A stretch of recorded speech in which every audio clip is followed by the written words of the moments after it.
Welcome to the Wave Strength. Innovative solutions for a secure retirement. Presented by Pacific Life.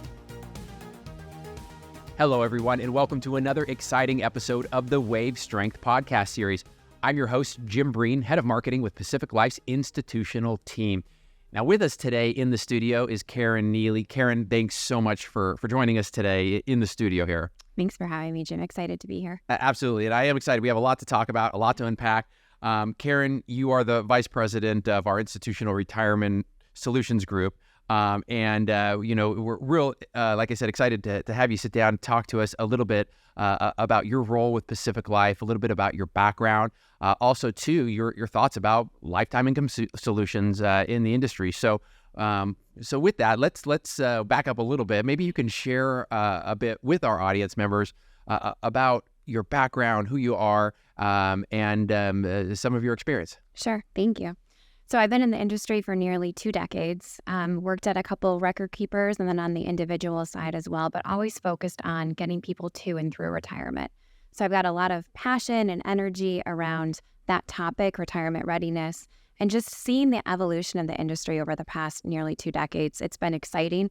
I feel like we've had such a strong focus, we as an industry, on accumulation. Yes. And we're really at this crux of solving for decumulation. So this role is exciting because it really sits at both the accumulation, decumulation curve and helping our participants and helping our institutional partners get their participants to and through retirement. Absolutely. Finding that healthy path to a long-lasting retirement. And that is so important. And, we've done such great work. We're coming up to 4 years now as an institutional business unit at Pacific Life. And, we've had such great growth opportunities. And as we expand, so much opportunity. Perhaps you can share a little bit about your team. It's an important team in our institutional business unit, and I would love to hear your thoughts about that. Awesome, thank you. So the team is both the pension risk transfer business. We've got a super strong team who we've been in the industry for 50 plus years on the pension risk side of the business, so we know what we're doing, we know how to do it. And on the defined contribution lifetime income, we've really put a focus at Pacific Life on that topic and building up a team that can help us get into that marketplace. And the exciting piece about my role is that it really sits at the bridge of both the pension risk transfer and the defined contribution lifetime income space.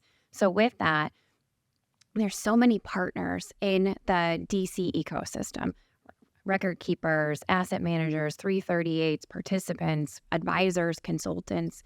And it really allows us to individualize how we partner across each of those groups and with each of those stakeholders to ensure that we're really looking comprehensively and taking that zoom out 10,000-foot view about retirement and how we can support driving those retirement outcomes. Yeah, those strategic partnerships are so important. Absolutely. And that's great. And as you say, we have so much history in a lot of these areas. Our pension risk transfer team, for example, with Russ Proctor and all the great work that his team does, and such a great history with that team, and also too, with the defined contribution lifetime income space, relatively new. We've made so many great inroads and done such great work as a team in these last few years. Mike Oler and others with that team as well. Exactly. I feel blessed to have come in to have 2 such strong leaders and 2 such strong teams and be able to be in a position to help drive this forward. You mentioned Pacific Life and the institutional business and the institutional division. We're a 155-plus-year-old company, yet we've got this almost startup energy and excitement around the institutional division. So you get the best of both worlds. You get the strength, the stability, just the financial backing that comes with Pacific Life, as well as the energy of the institutional division, which really is like a startup within this 155-plus-year-old company. I think you hit the nail on the head, energy. Yes. And I mentioned earlier on, we're coming up to 4 years, but the energy is still there. Sometimes you kind of get through, that infancy stage, and you go, it was great. Now it feels kind of like a regular entity, or the thrill is gone. Oh no, where's it? But no, the energy is there, and it's we are still looking for new ways to innovate. We're still looking at these strategic partnerships. We still have room for growth, and we're still uncovering so many wonderful opportunities through this really unique way of leadership, the unique innovation, all these things that our institutional team is really focused on. Right. And you mentioned just the energy around what we're doing, and it's exciting because on the accumulation side, 401k has only been around for 40-something years, almost 50 years.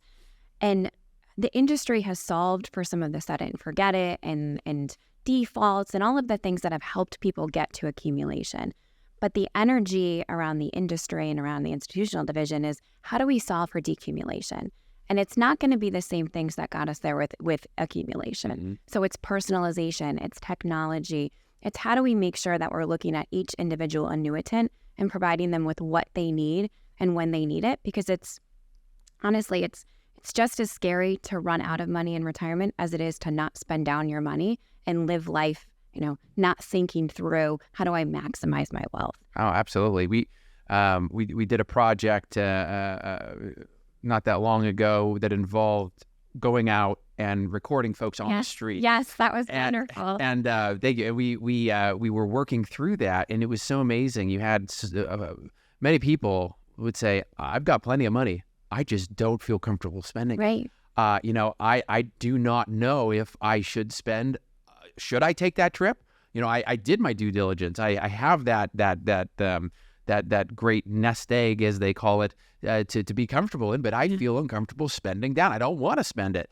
And so, we've heard that term, there's a lot of terms that are associated with that psychology, but it is interesting. I mean, there are as we've found, just talking to people in the streets, people are in so many different states of frames of mind, states of education, so many things across the board from a participant level. Right. And as a marketer, as a storyteller, we enjoy those opportunities to learn about where people are in their own journey, because it helps us see things a little differently. Yeah. We oftentimes, if the Alliance for Lifetime Income, we found that even the folks who were selling the products, even from an annuity side, some of those advisors would say, we don't even understand what we're trying to sell. How is the participant downstream going to understand? And here we have this opportunity to really bring that education, whether it's to the participant, whether it's to the sponsor, whoever we're working with, to say, here is a path, and we understand not everybody's journey is the same, but here is the path depending on where you might be in your journey. And that's the inertia that we have to help participants get through, and help all of the supporting partners that I mentioned in that DC ecosystem, help participants get through. You think about accumulation, right? At 18 or 21, you start working, and now I think we've done a lot as an industry in terms of educating participants and employees to say, max out your 401k, start contributing on day one, all of these healthy financial behaviors to do that drive you to that right outcome. We don't have that same level of education to help with the inertia on the decumulation side. You're approaching 50. What does that mean? How do you start moving your funds in a way that helps you so that you're not one of those people you're interviewing on the streets who are saying, I'm not spending enough of my money. Yeah. And why did you work your whole life, right? How do you make sure that money has a purpose and that you can fuel your purpose with that money and make sure that you're living life to the most? And I think as an industry and just in my role, that's what's so special, is that we're trying to solve that. We're going to tackle this, and we're going to help people get to that point. And it's a privilege. It's also a commitment for us to drive that through the industry. It is a bit of a privilege, because if you think about it downstream, I mean, not to get narcissistic or anything, but again, when we've been out there on the streets, we went in Chicago, all these places where we just ask people walking by, say, hey, would you mind sharing your thoughts about retirement? Where are you in your journey? Yeah. And it's something that really lays heavy on the minds of so many people, especially those obviously who are approaching that time in their life. Yeah. And so to have this opportunity to think of new ways in which we can for the decumulation, or providing technologies that are going to help that participant, educational resources, it's exciting. Yeah. And it goes back, as you said, when we could tie that into this energy, right, that we still feel within our institutional team, it's a real great synergy that we have, I think, across our institutional business unit that allows us to really look at things differently and work on solutions, work on processes that perhaps have not been used or thought of yet. Right. And it can be a sterile conversation, Yeah. right? People are panicked about talking about money. They're panicked about talking about retirement.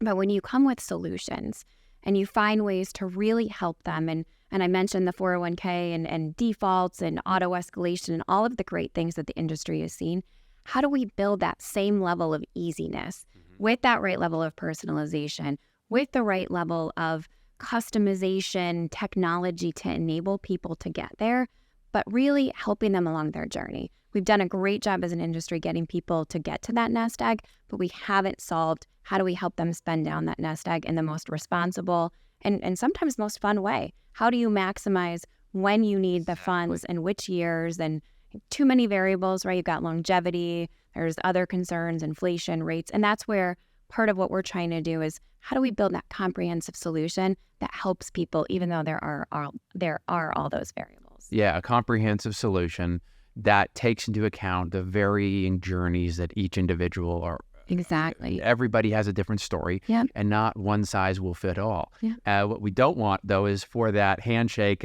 be it the folks that may still have a pension or otherwise, whereas, thanks for working with us, here's your check. And they go, wow, this is more money than I've seen in my entire life. I got to go buy a boat, And then they realize, oh, my goodness, I've got a mortgage still, or I've got, just the budget to keep the gas and the electricity running, the water. Right. So it is, like you say, there needs to be this comprehensive focus and plan that we can provide to folks that across the board that allows for everybody's need to be taken into account. Everybody's different. Right. And it goes to that educational element as well.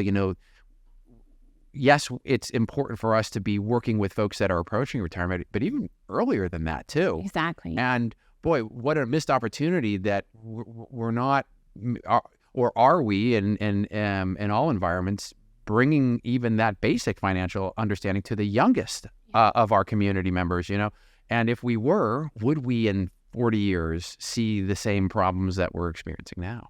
Which is a whole other podcast, right? That's a whole other podcast. It's still an important. On the next episode. Yeah, on the next episode.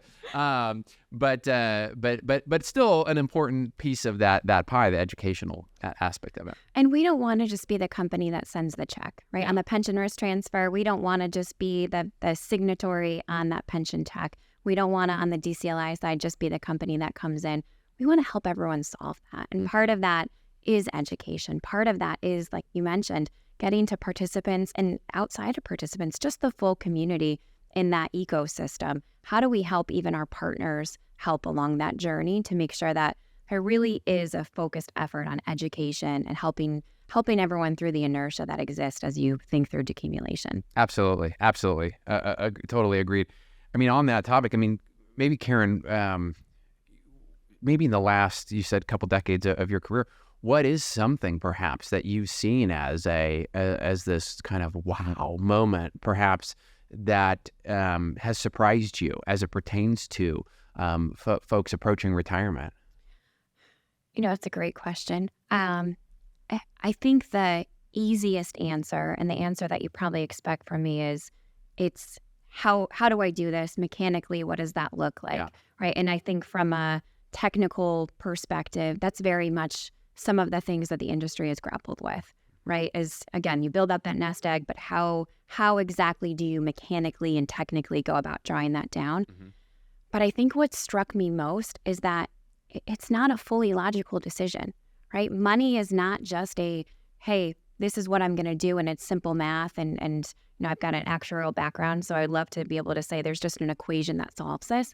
But there's so many internal, personalized factors that go into that decision. Yes. Do I want a bigger outflow from age 50 to 70? What am I thinking about healthcare? Do I have longevity in my blood? Mm-hmm. And what do my beneficiaries need? All of these different questions that people are grappling with.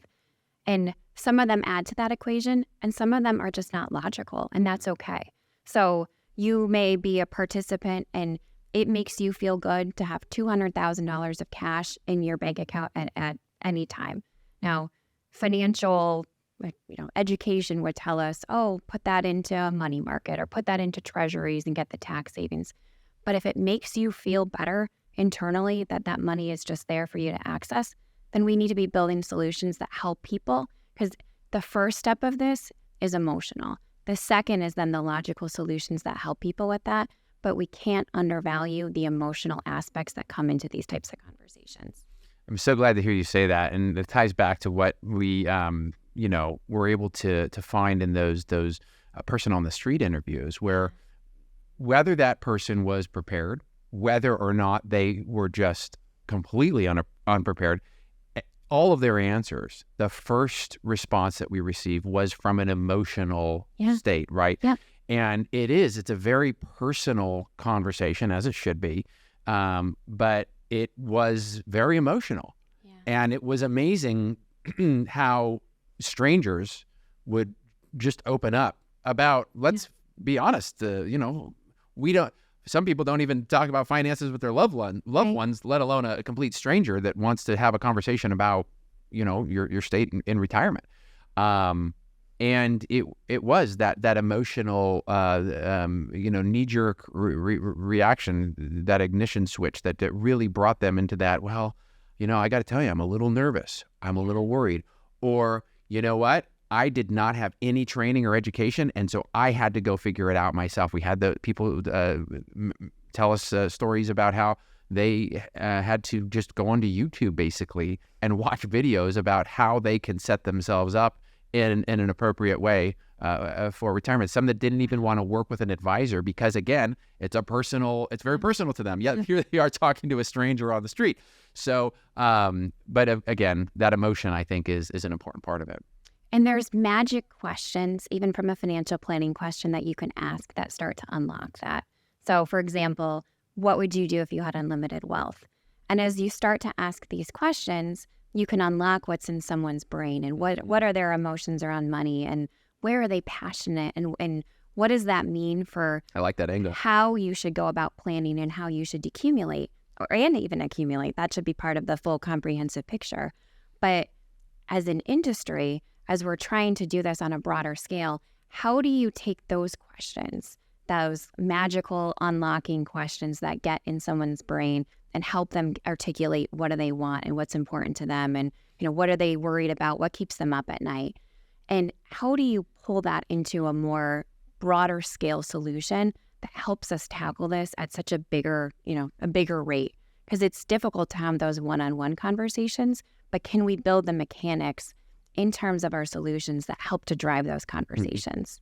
I'll tell you what keeps me up at night. It's my daughter, who's less than a month old, screaming and yelling and not getting any sleep. That's what keeps me up. That's a good answer. Yeah, that's currently what keeps me up at night. Yeah, but I was going to say heat and humidity, but now that I'm relocating to the West Coast, hopefully that's not going to be an issue.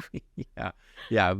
We are very, very lucky with the weather out here in Newport Beach. It's nice.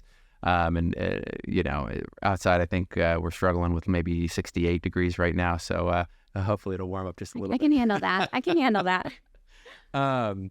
Let me ask you here as we begin to wrap up. Let's look forward a little bit. Okay. Where do you see lifetime income in 5 years, maybe 10 years? Yeah. So first, I would say the pension risk transfer business, we will continue to progress and continue to be a larger player in that space. That's something that we're really passionate and excited about. Lifetime income at the same time, we will continue to look for ways to solve that. And, I mentioned the set it and forget it, as you will, with the accumulation side and the 401k. Fast forward 5 years, it's not going to be set it and forget it because it needs to be personalized, it needs to be individualized, all the things that you and I just talked about. But there will be broader scale solutions where it won't be such a scary conversation. And I think as we look to solve that and provide those solutions and partner across the industry to find even more inroads, it will be about tackling that inertia that participants feel. And honestly, that fiduciaries feel as well. The evolution of the Secure Act has helped with that. And you'll continue to see legislation that I believe is supportive in that paternalistic, decumulation focus. And that will allow us as an industry to continue to unlock some of these solutions and bring them to market. Yeah, I mean, that sounds right on the money. And you reminded me too of our pension risk transfer business. I mean, so much opportunity still in that area. I tell this story. I haven't told it in some time. I don't even know if I've shared this on the podcast, but years ago we did a project out in Colorado with our pension risk transfer team, and we wanted to highlight a CFO who had worked with our pension risk transfer team. So I was relatively new in the role and unfamiliar with some of those Pacific Life solutions, in particular pension risk transfer, PRT. So there I was, and we were creating this series of marketing pieces to support this story between Pacific Life and what was at the time a waterworks entity in outside of Denver, Colorado. And I remember working with the CFO and listening to his story, and here this gentleman was talking about the challenges that he had managing his own pension, the pensions for that entire team, and the inability for him to just handle day-to-day items because he was so focused on managing the pensions, and the relief that he saw with the buy-in, with the buyout, and working with our pension risk transfer team was amazing. And I remember he tells this story about how the CEO said, "Oh, I have my CFO back," right? Because it was this kind of aha moment. They go, "Well, why didn't we do this before?" Yeah. We have a lot of fun stories to tell with that pension risk transfer side, because it's such an interesting opportunity where, why wouldn't you want to bring that risk over to an entity like Pacific Life and not have to manage that anymore? Right. And that's where, how do you put the expertise and the administration in the hands of a company where they can take care of your people? Exactly. And we see that a lot. There's a lot of, I mentioned paternalism. There's a lot of paternalism that goes into those decisions. And we are, excited to be able to be a partner, to have stories like that, and to have CEOs mention that about their CFOs. That's what we want to do and how we want to help. Exactly. Yeah, it reminded me of that story. It was a fun opportunity to see how there we were. It's kind of what we call maybe an aha or feel it moment, where we actually can see, wow, we're really helping this entity, not just that CFO, but all of the participants of their retirement plan benefit from that assistance. So, but Karen, we could talk for hours and hours, and I want to be respectful of your time. And thank you so much for sitting down, joining us on the podcast. And we really appreciate your time, and would love to have you back. Thank you. Absolutely. I'd appreciate the opportunity and loved being here today. So thank you. My pleasure. And to our audience, thank you so much for joining us on another episode of the Wave Strength podcast series. I want to encourage you to head over to YouTube, Spotify, and Audible, search The Wave Strength, and don't forget to like and subscribe so you can stay current with new and upcoming episodes. We'll see you next time, everyone.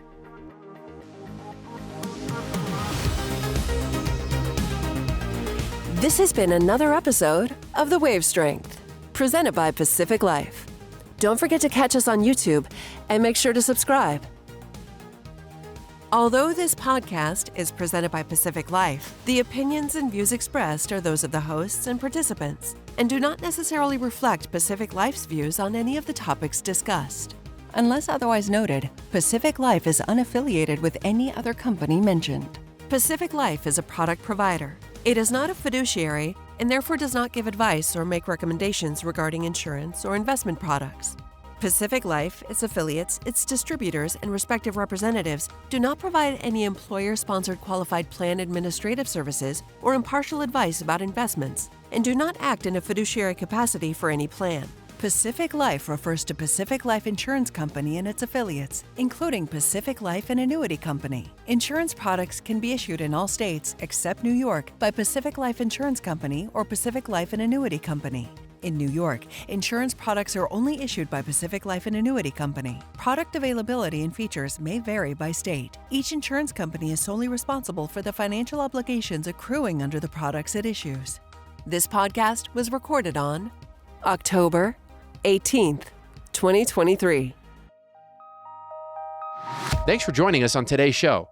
We'd love to hear from you. Join the conversation below and leave a comment on your thoughts on what the industry can do better for participants as it pertains to lifetime income solutions.